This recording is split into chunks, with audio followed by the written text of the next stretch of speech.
Look, I know the feeling of what? She cheated on me? She lied to me? I need get back. I got to get back at her. I know that feeling. Unfortunately, I experienced it a few times in my life. The best thing, it's helped me out. Just go and be successful. Go make more money. Just focus on yourself, hit the gym, do something to improve your life. In a matter of time, you'll say, why was I stressing over her? She's nothing. She means nothing compared to me. She's a low life.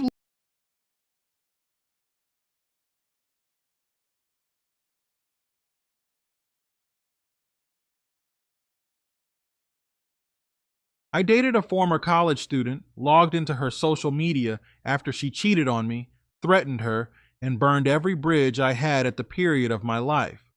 Tough love. Is fine. Hello. I have been wrestling with getting this out for a little over a year now. I have never shared it with anyone. This is a long ass post, and I don't know how to organize it any more concisely. I have already edited it twice, and I want to tell you everything I tell you here. Every single thing. In the tome below, you'll find something that I have never told anyone. A true story with feelings of joy, happiness, love, pain, anguish, depression, anger, and hope to name a small portion of it. I fully expect that, after reading this, you will want to give me a piece of your mind. You should. I deserve it. There are confessions here that I still wrestle with on a daily basis, even years later. I will be vague in spots, and I'll even rewrite portions of the truth to get the thrust across, but keep some anonymity.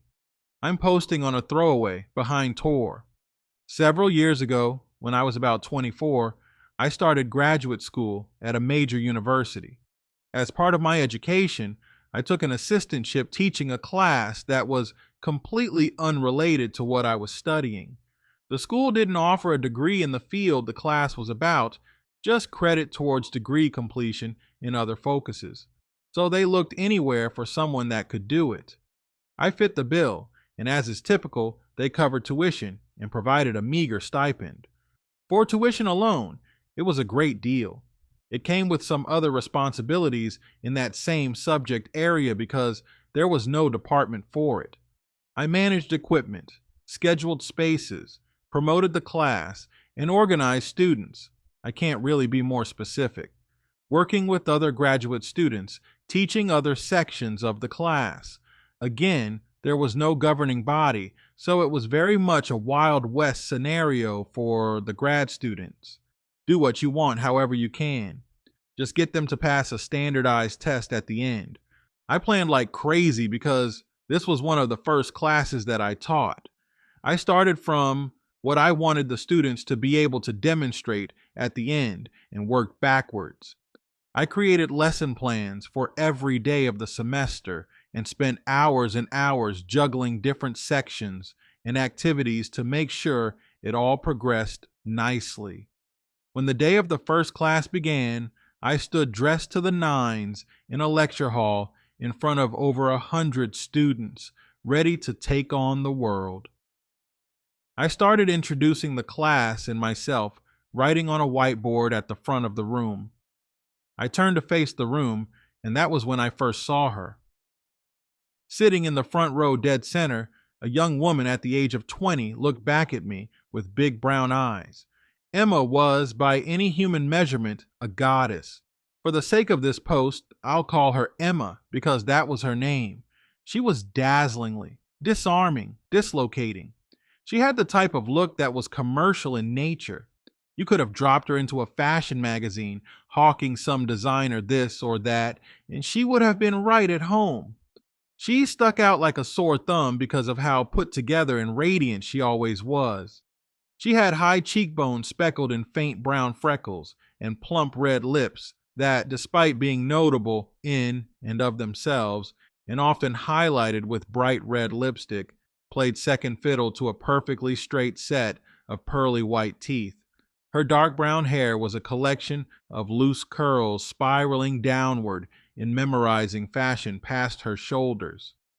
She dressed conservatively, but extremely well, tastefully accessorized and coordinated to perfection. We locked eyes, and she smiled at me. Despite going over, ad nauseum, every single word I was going to say to the class that day, for a split second, I faltered. It was probably not even a full second, but I could feel my face flushing with heat as I averted my gaze and plowed through the rest of that section of the class. She was just that pretty.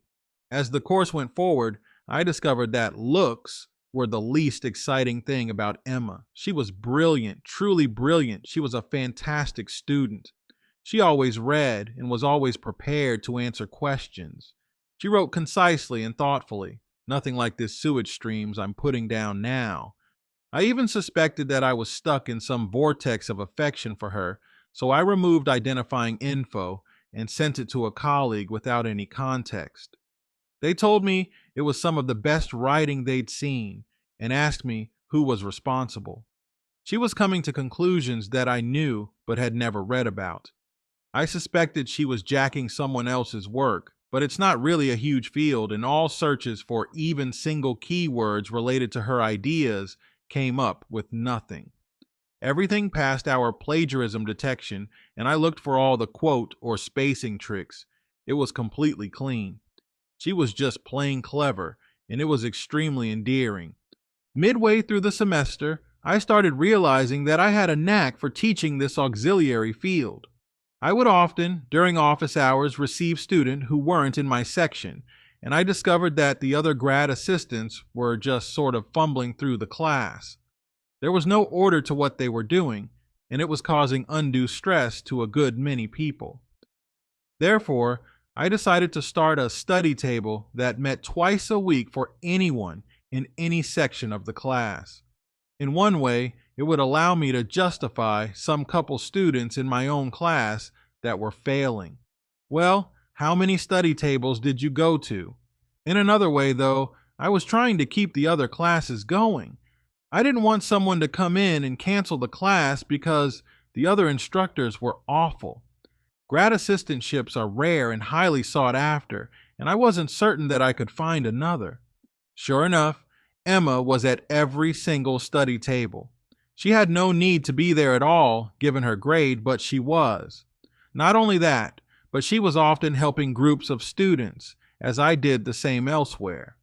In a very real way, we were tag teaming these sessions, but we never talked about it or said anything to each other at all.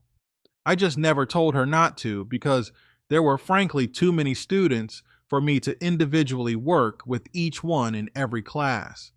What's more is that she brought home-baked goods to every one of these things. The kind of treats that, if you put them on your head, your tongue would slap your brain out trying to get to them. Just delectable stuff. She would even cut them into smaller pieces and talk calories, so not only was she going to hit your sweet tooth, but she was going to help you watch your weight too. Honestly, I found that to be over the top cute. She was doing this on her own dime and in her own time without any direction from me. I was so struck by her gestures. She was constantly appreciating every situation she was in.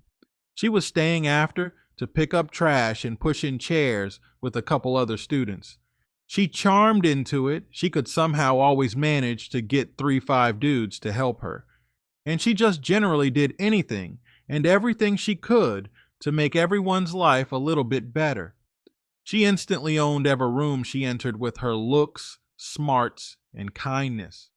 Guys in that class certainly took notice, and it was not at all unusual to overhear some strained attempt at flirting with her or even point blank asking her out. She always giggled and brushed people off with absolute grace. I thought perhaps she was married because she carried herself with that sort of surety. I must admit, I looked for a ring on that finger and didn't find one. In a story that starts the way this one did, on a sub such as this, you may think that I'm about to tell you I screwed a student. I was very aware that anything with this young lady was unacceptable while I was her teacher. It wasn't just because of school rules that, frankly, were not all that strict, just stating that it had to be disclosed and the student needed to switch sections. But I considered myself someone of integrity. More on that later. I just knew it was a bad idea, and I kept that in mind throughout. For the entirety of the time, I controlled Emma's grade. There was not a single instance of inappropriate behavior. We never so much as saw each other outside of class. It's a giant university, and she lived off campus. We never spoke privately in any way. We only ever spoke inside of the class and study table, and only ever when she had a question or was answering one. She showed up at my office hours twice, and both times I was able to wrangle another student into it with excuses of, I have to run to blah here in a minute, let me see if I can help you both. It was that way throughout. I made sure we were never alone together. The semester flew by like that with no sort of extra interaction, and it came time for the final standardized test. As she walked up to turn in her test on the last class, she reached out a hand and thanked me. She told me she loved the class and wished me the best of luck going forward. I returned the handshake, thanked her for being a great student and for helping with the study sessions, and wished her the same good luck. At this point, I sensed a bit of hesitation on her part, but I ignored it. I asked her what she was majoring in, even though I already knew, and as she told me, I walked her to the door. I opened it, and she offered a little wave and walked out. I was frankly relieved at this point.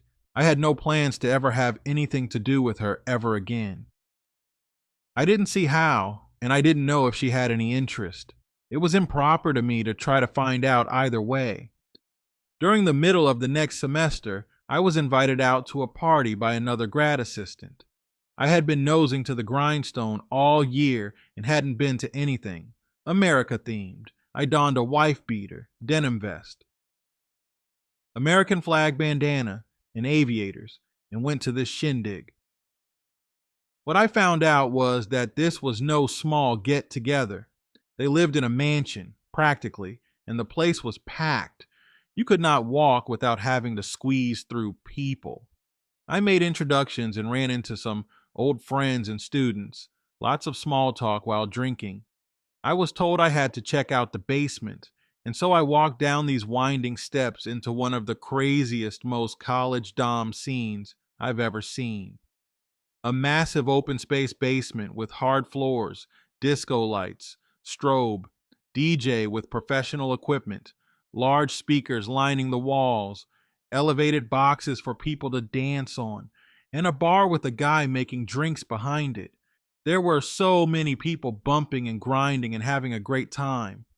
I walked over to the bar and got a drink, and it wasn't 5 seconds later I looked over to my left and saw Emma no more than 10 feet away standing in a group of her friends.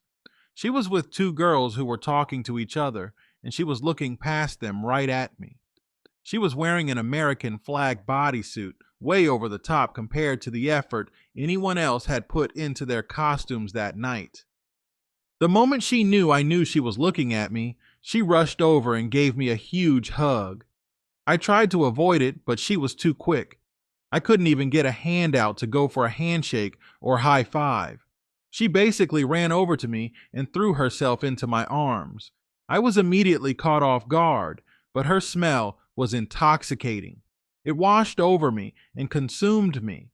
I remember thinking about hand placement and ended up landing my hands on her back, trying my hardest to make this as innocent as possible.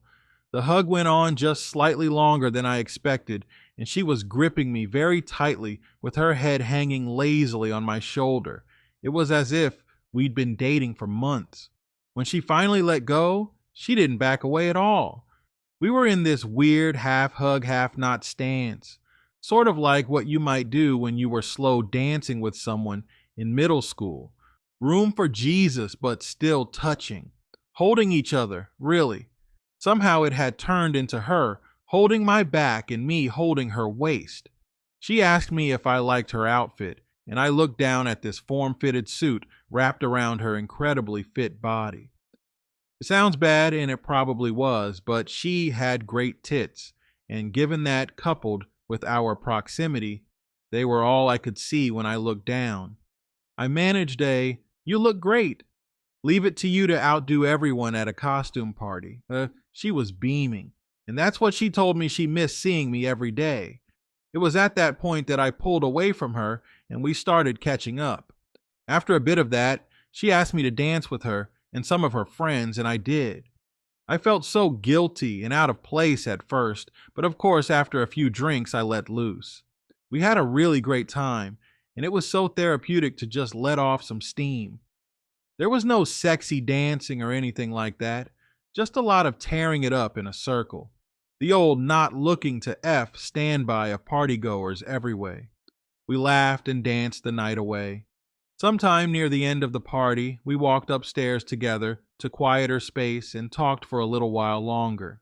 Her friends basically had to peel her away from me, and in our parting, she asked for my number, saying that she didn't want to have to wait another 3 months to see me again. I had no defense and gave it to her. I just couldn't resist her.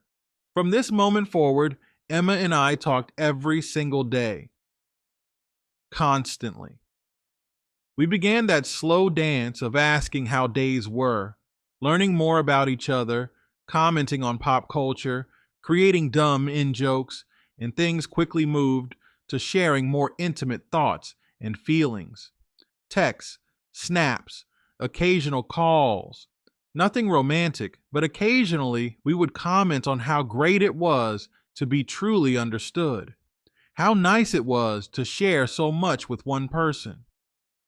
One of us in jokes was that I lived in my apartment for 8 months and still didn't have a couch, and that sparked our first meeting, just the two of us.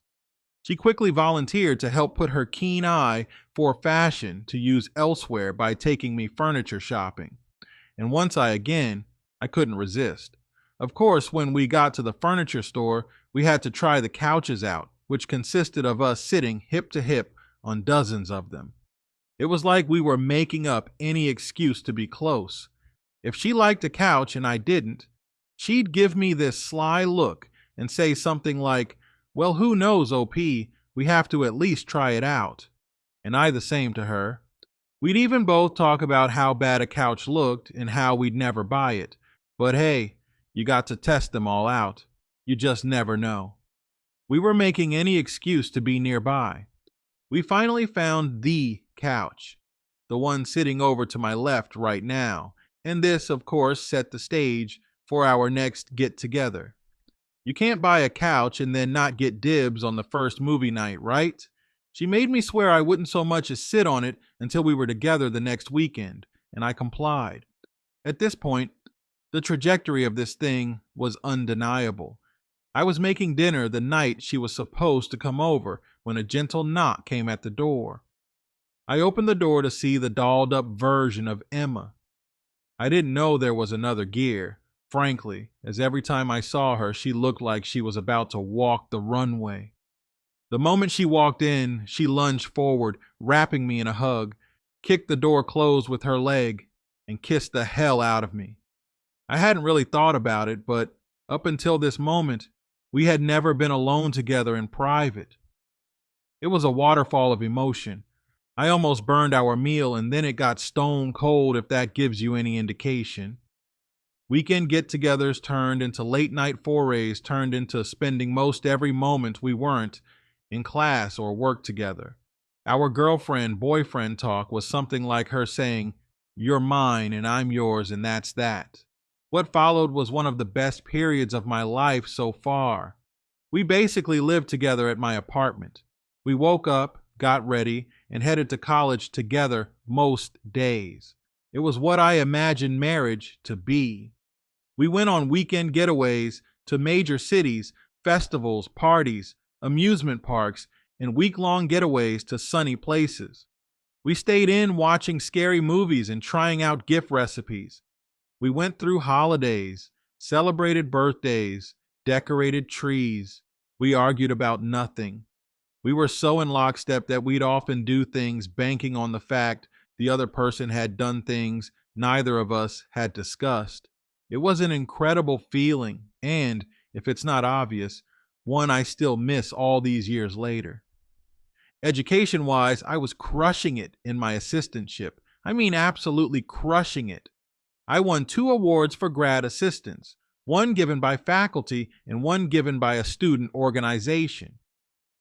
What I quickly began to realize is this auxiliary field I was teaching just to pay tuition could be the thing I specialized in. There was only one problem. I couldn't get a master's in it at the college I was at.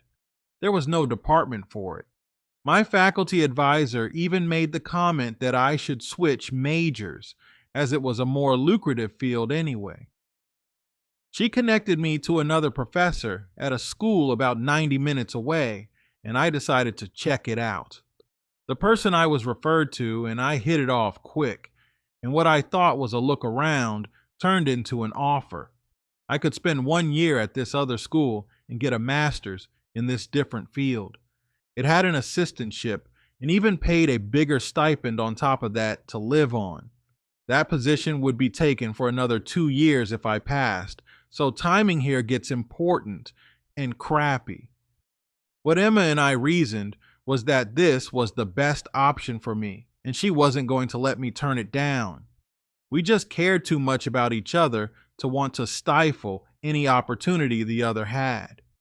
She would be at undergrad 1 more year, and what was a year living 90 minutes apart to people as madly in love as we were? I was worried, but she pulled her charm and made me see that the timing could be excellent. I finish a master's in this field I'm good at just as she finishes her undergrad.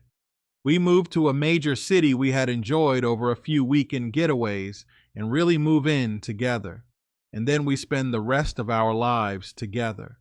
It was naive to imagine all of that working out, but I didn't know any better at the time. Over the summer, she helped me move to the other uni. She was amazing and coordinated our schedules, working out when we'd see each other. For about 4 months, things were pretty good. We obviously couldn't see each other as often, but we still talked all the time, and when we were together, it was electrifying. During one of the weekends we were together, we were double dating with her best friend and her BF when Emma's phone went off. It was sitting casually on the table and some dude's name popped up. We'll call him Steven because that was his name. Steven wanted to know if he was going to see her again at so-and-so's party that night. I didn't ask, but she offered to the table that it was just this guy that had tried to get with her at a party the previous weekend. Why she had his number I didn't think to ask at the time. She told me about that party, and I wasn't at all surprised people were hitting on her. I thought the world of her, so why wouldn't everyone else? And if anything, it made me feel good knowing she was completely mine. I made the offhand comment that it seemed like this guy was into her, and she wrote it off. Her best friend's BF chimed and agreed with me, and then her best friend did too. I made some joke that I'd have to show up at one of these parties with her, not for any confrontation, but to just subtly let this dude know what was up. She brushed it off, telling us we didn't understand and that he was just a friend. I found it a bit concerning how defensive she was about it, but I buried it. As we went through the next couple weeks together, things began to feel off. It had nothing to do with the text message and everything to do with how frequently we spoke. She was someone that insisted I talk to her all the time. She would often bump conversations when I went more than 2 hours without replying to something. I frankly liked that. I felt wanted and cared about. I didn't mind it at all, but it became very noticeable when she wasn't holding up her side of the bargain. Suddenly, there were some nights where we barely spoke and others where we didn't talk at all. That had never happened, except for a time when she went overseas and couldn't use her phone. She wrote it off as being busy, but I knew her better than that. Something was wrong. I still said okay and went along. One weekend I was supposed to come see her and she called me in a huff. She told me a lot of her friends who were graduated were coming to town and having a huge get-together for homecoming. She asked me to not come over that weekend and instead come the next because she really wanted to go to this party and see them, and it was an exclusive thing I wouldn't be invited to. I didn't really know any of them, so it wasn't that crazy a request. I complied. I didn't see what other option I had besides getting mad at her, and given that I felt some rockiness, I didn't want to make this a thing. I trusted her and said okay. She thanked me and said she'd make it up to me the next weekend. During that weekend, I stayed home. She barely talked to me. There was a moment when she checked in at about 1 a.m. Saturday morning and told me she was at a friend's house. When I pressed her, she admitted it was Steven's house. At this point, I was pretty upset. Why would she be at this random dude's house at 1 in the morning? Isn't this the dude that had been hitting on her? Why would she put herself in that situation? I called her and she didn't pick up. I texted her twice more and didn't get anything. I left it alone, but I was pretty torn up about it. At about 4 a.m. she called, and it sounded to me like she was crying. I asked her what was wrong, and she said nothing, and that she had fallen asleep.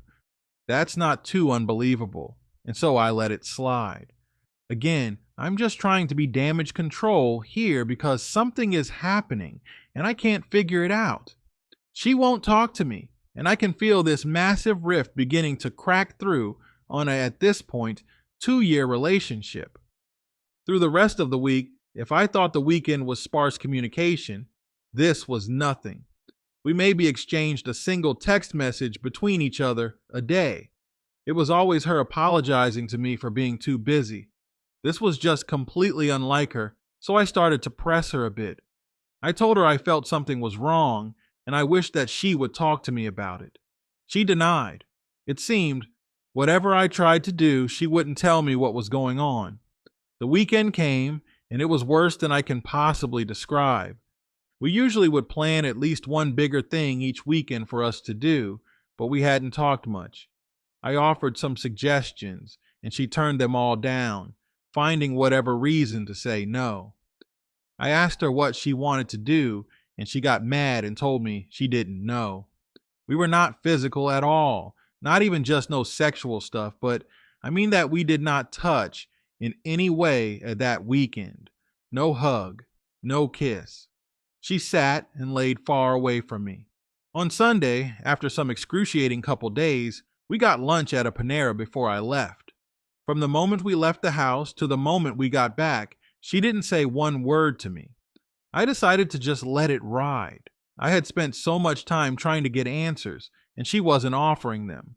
I brooded all lunch and was just flat out pissed by the time we got back. I packed my stuff and left without saying bye. She didn't text me or call me at all. I got home and I was just distraught. I didn't understand what had happened with this fantastic relationship I used to be in, and I couldn't see any way to salvage it. I was so mad and sad and overwhelmed. So, Reddit, I fucked up majorly. If you're still reading at this point, thank you. I really need to get this out and tell someone. If you want to still like me, you need to stop reading right now. It's going to get bad. You've been warned. I was convinced that if I could just understand what was going on, I could do something to solve it. And so I hatched a horrible, no good, awful plan. One I still regret to this day. We had been so intimately intertwined for years that I knew her passwords to everything. She only had one password, really. I had never used it except to log into her Netflix and Comcast account.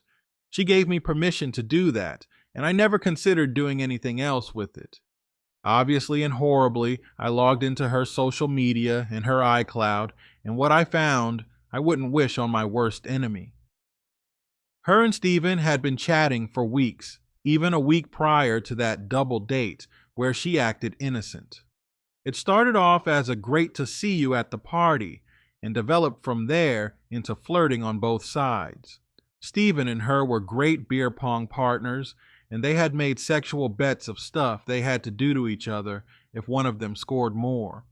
During the weekend that I was last over, they were sexting and talking about what they were going to do to each other the next time they were together. I read it all, every word, and my heart broke into 1,000 pieces. More than 1,000, I died. I have never felt such a pain in my entire life. My chest felt like someone had put 1,000 pounds on it. I couldn't breathe.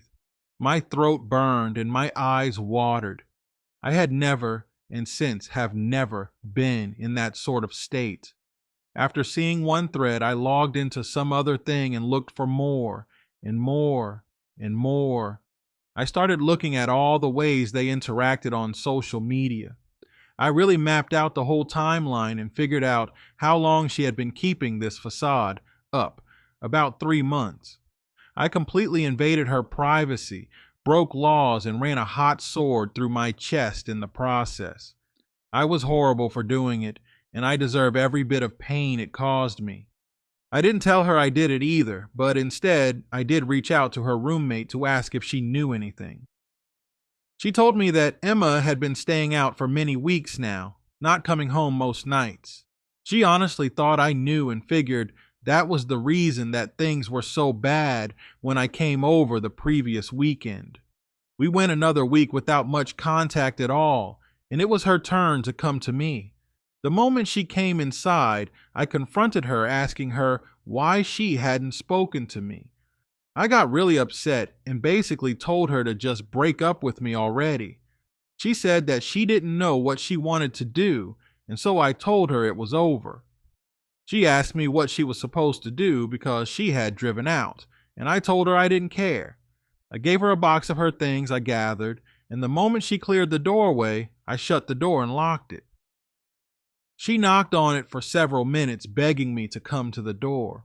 I never opened it. I watched her through a window walk out to her car, get in it, and cry for about 10 minutes. Really nasty crying, and that made me nasty cry. I hated her for that moment. What exactly did she have to cry about? She is the one that ruined things. She is the one that insisted I move away. She's the one that told me it would be fine.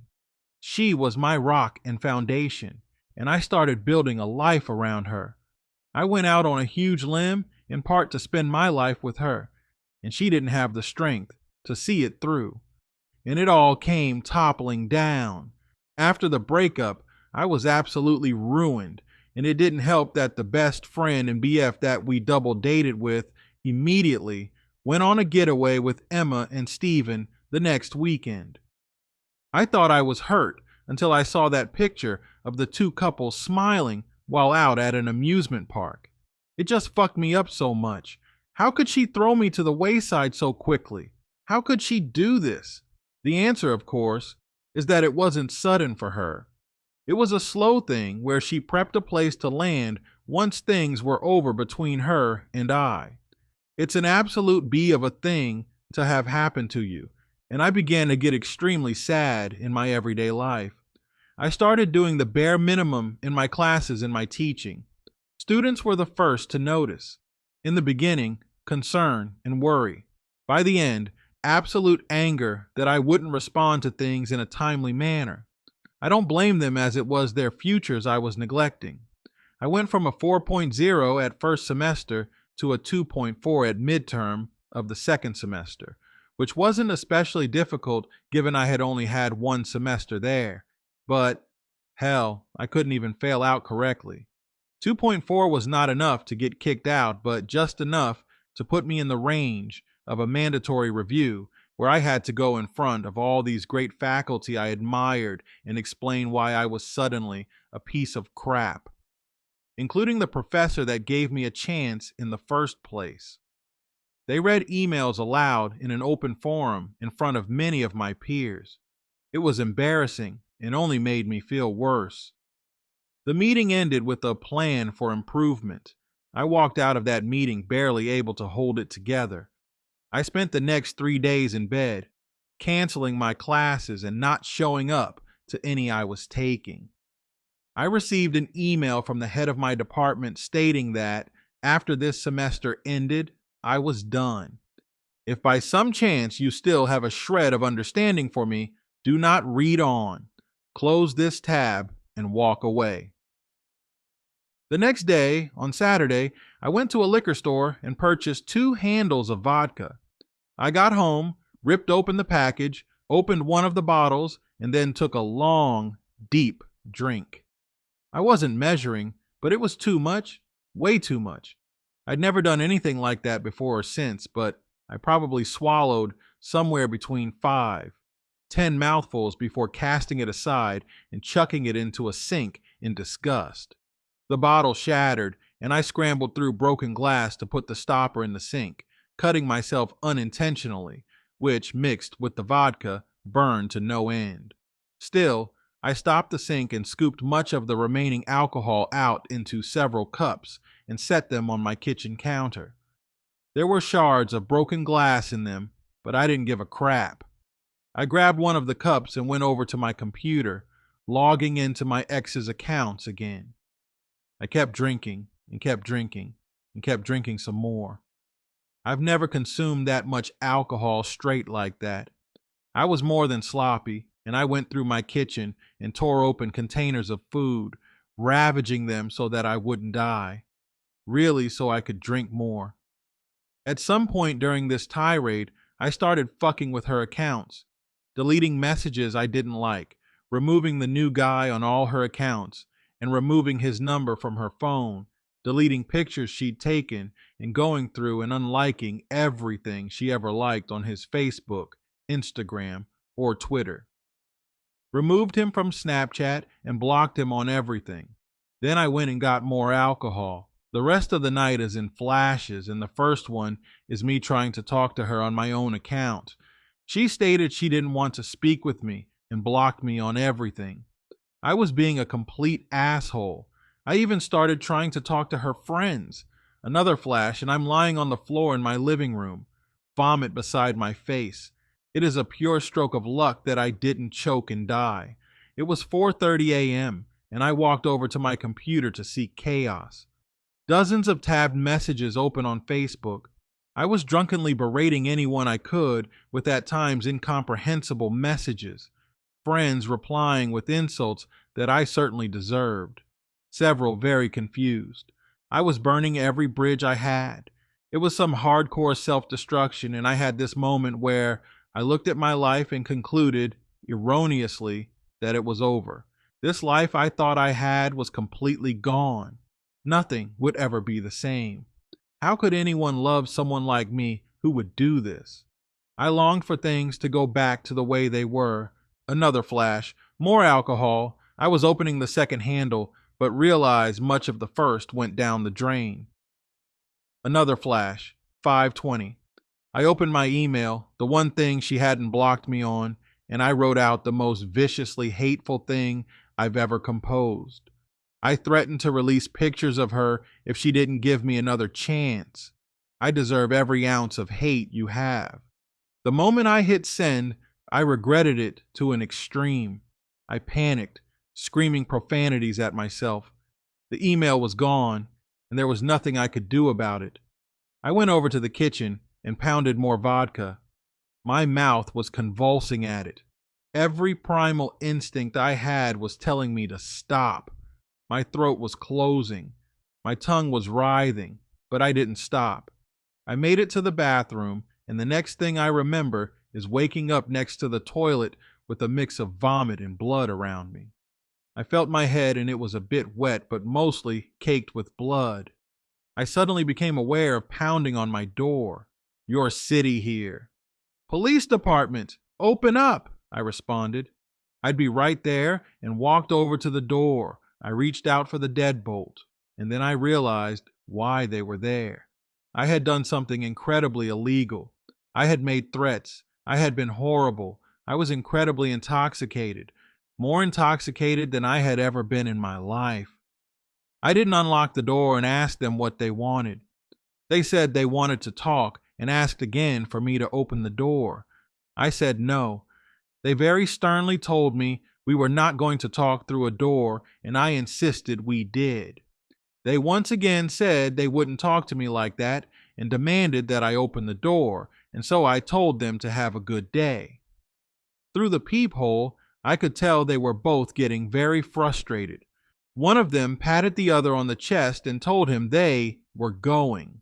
The second gentleman pounded on the door, which I felt considered I had my head up against it, and said very loudly, "Leave Emma alone." I stepped back from the door and fell to the ground. I curled up in a ball and began to deeply weep. I fell asleep and didn't wake up until 4 p.m. My phone was buzzing.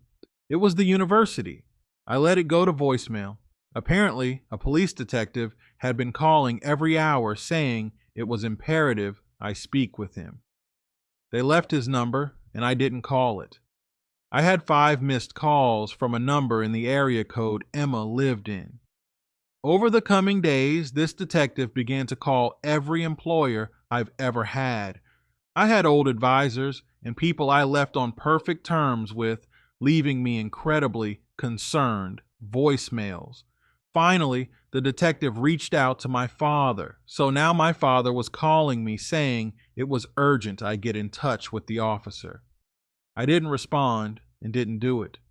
After about a week of this, with me refusing to leave my house for fear of being arrested and not answering any call or talking to anyone on anything, my dad started calling me non-stop, over and over and over and over and over and over again.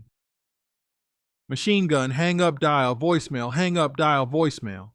I eventually picked up, and he screamed at me. He told me Ahaz was going to call me right back, and that I had better answer if I know what's good for me.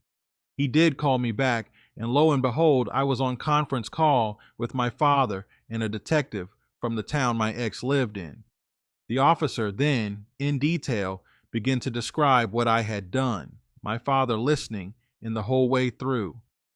The detective told me that he could easily press charges, but that what Emma's family and she wanted is for me to admit to my wrongdoing and just leave them alone. I've never felt lower or been more embarrassed in my life. The only time I've ever even toyed with the idea of killing myself is after I hung up this phone call. I had to listen to my dad cry in disappointment at what I had done. He hung up the phone, and it was just me and the officer left. The officer insisted I admit to the wrongdoing on the phone, which he was recording, and that, if I did so, things would go a lot easier for me. In the week leading up to this, as I was worrying about my future in the legal sense, I pored over legal advice about this topic. I even called lawyers for free consults to get their advice. The same thing kept coming up. Do not talk to the police and do not admit to anything. The prevailing thing was that if an officer could arrest you, they eventually would if they wanted to, if they had evidence, if the prosecutor wanted it, if they had the resources, etc. Over the phone, I continued to decline to admit to anything. I don't know whether they had enough evidence to put me in jail or fine me for what I did, and I probably never will know. I told the officer that I would not speak with Emma ever again, and then hung up. 2 years later, nothing happened. I did get away with it in one sense, but in a very real other sense, I'm not sure how far you can really take that, given that my personal life was laid bare to many people. My career prospects were obliterated. The calls from the police only being 1 or 2 strokes against the nails on the coffin I myself got into over the past few weeks, and that my relationship with my father was over. That was 2 years ago, and I haven't spoken with him since. I don't blame him, because he didn't foster anything of what I did in me. He is a great man with impeccable morals. It wasn't his fault I fucked up so royally. I did that all by myself. A lot has changed since then. After that officer dad conference call, I did not make any attempt to contact Emma or anyone related to her ever again. Additionally, I began taking antidepressants, and they made a huge difference almost immediately. I got into a different school, moved, finished the degree in flying colors, and then moved again to a new state. I now teach classes at a mid-sized university in that subject I had a knack in. I'm considered a great professor by my students, according to my reviews, and an excellent contributor in my department, making chair after just 1 year. There were a couple other professors who retired, and that certainly helped, but there were also plenty of other qualified people that could have taken over. They chose me. I haven't dated or been with anyone since Emma, and I don't know exactly why that is. I've had opportunities, but I always leave the other person hanging as they reach out. I want companionship.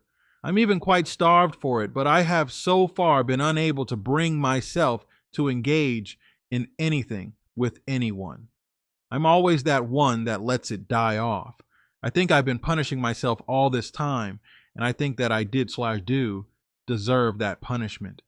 I just don't know when it ends. I have great hope for what the future may hold. Let's see comments.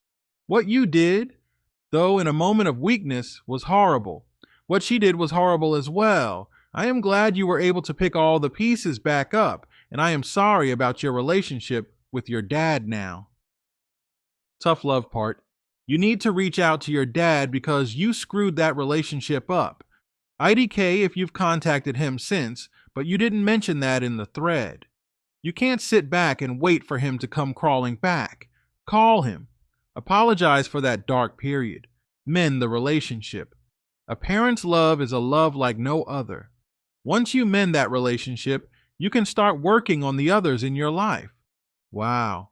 Judging by your words, you feel remorse and can recognize that your behavior was wrong and unhealthy. We all make mistakes, especially when such strong emotions are involved. It's important to learn from them and better yourself, which it sounds like you are doing both.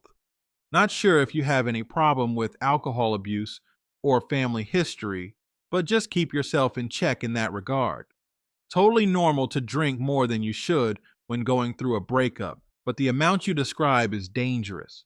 Just want to express concern and make sure you keep an eye on your health. Cherish your family. It sounds like your dad was honestly looking out for you. Just because you're not with her anymore doesn't mean the good times didn't happen. It doesn't mean you can't find passion and companionship again. Your past actions don't make you a bad person, and the low points in life don't define you.